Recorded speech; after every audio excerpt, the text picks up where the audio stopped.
Hi అండి, అందరికీ నమస్కారం. కార్తీక మాస శుభాకాంక్షలు. ఈ కార్తీక మాసంలో ఎన్నో పూజలు, ఎన్నో వ్రతాలన్నీ చేసి ఉంటారు కదండి. అయితే మనం కార్తీక మాసంన లాస్ట్ రోజున అనగా అమావాస్య తెల్లారి పోలిపాడ్యమి వస్తుంది. ఆ రోజు కంపల్సరీగా ఒత్తులు వెలిగించుకుంటే చాలా మంచిదనేసి మన పెద్దవాళ్ళు చెప్తూ ఉంటారు కదా. పోలిపాడ్యమి కార్తీక అమావాస్య మరుసటి రోజుని పోలిపాడ్యమిని అంటారు. ఈ రోజు నుంచి మార్గశిర మాసం ప్రారంభం అవుతుంది. కార్తీక మాసంలో శివుణ్ణి పూజిస్తే మార్గశిర మాసంలో మాత్రం విష్ణుమూర్తిని పూజిస్తారు.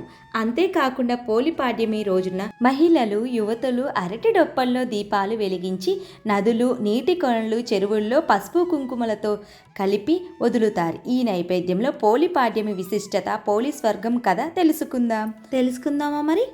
కథలోకి వెళ్తే పోలి స్వర్గం కథ ఏమిటంటే, అనగనగా ఒక చాకలి స్త్రీ ఉండేది. ఆమెకు 4 కొడుకులు, 4 కోడళ్ళు ఉండేవారు. ఆమె ఆశ్వీజ బహుళ అమావాస్య నుంచి కార్తీక మాసమంతా ప్రతిరోజు తన 4 కోడళ్లలో 3తో కలిసి నదీ స్నానమాచరించేది. అక్కడే దీపం వెలిగించి వస్తుండేది. ఇంటి చాకిరి మొత్తం చిన్న కోడలైన పోలిపై వేసేసి వెళ్ళేది. కానీ పోలికి మాత్రం నదీ తీరాన దీపారాధన చెయ్యాలని కోరిక బాగా ఉండేది. కానీ కార్తీక మాసం అంతా అత్తగారు 3 కోడళ్లతోనే నది స్నానానికి వెళ్ళి దీపారాధన చేసేది. కానీ ఒక్కరోజు కూడా చిన్న కోడలైన పోలిని మాత్రం తీసుకువెళ్ళేది కాదు. ఎలాగైనా దీపం పెట్టాలని భావించిన పోలి కార్తీక మాసం అంతా పూర్తయిన తర్వాత కార్తీక బహుళ అమావాస్య రోజు కూడా అత్తగారు తెల్లవారుజామునే నిద్రలేచి తన 3 కోడళ్లతోనే నదికి వెళ్ళింది.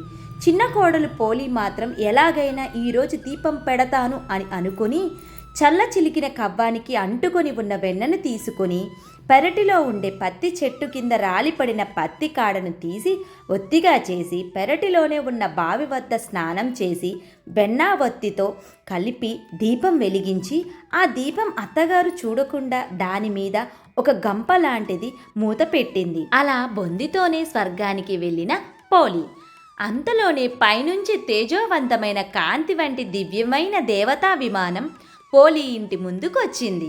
దేవతలంతా పోలిని ఆ విమానంలోకి సదారంగా ఆహ్వానిస్తూ లోపల కూర్చోపెట్టుకున్నారు.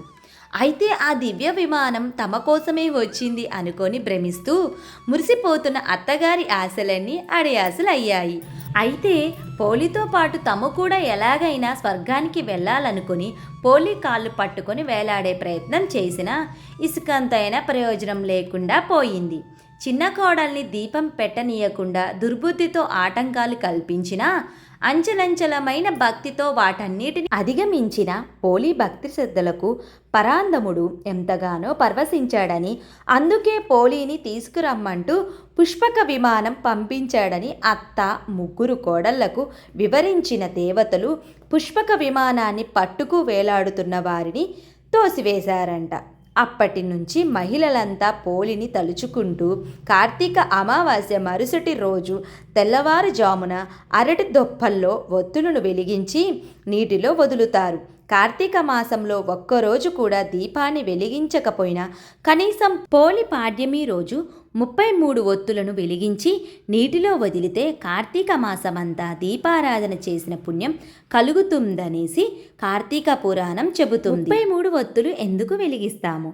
30 ఒత్తులు 30 రోజులకు, 1 ఒత్తి గణపతికి, 1 ఒత్తి గంగమ్మకు, 1 ఒత్తి పోలి తల్లిగా భావిస్తూ వెలిగిస్తాము. ఒకవేళ నదీ తీరాల వద్దకు వెళ్ళలేకపోయినా మన ఇంటి ముందు ఉన్న తులసి కోట వద్దనైనా సరే ఆ నక్షత్రాలకి కనపడుతూ ఉండగా ఈ ఒత్తులను వెలిగించుకోవచ్చును.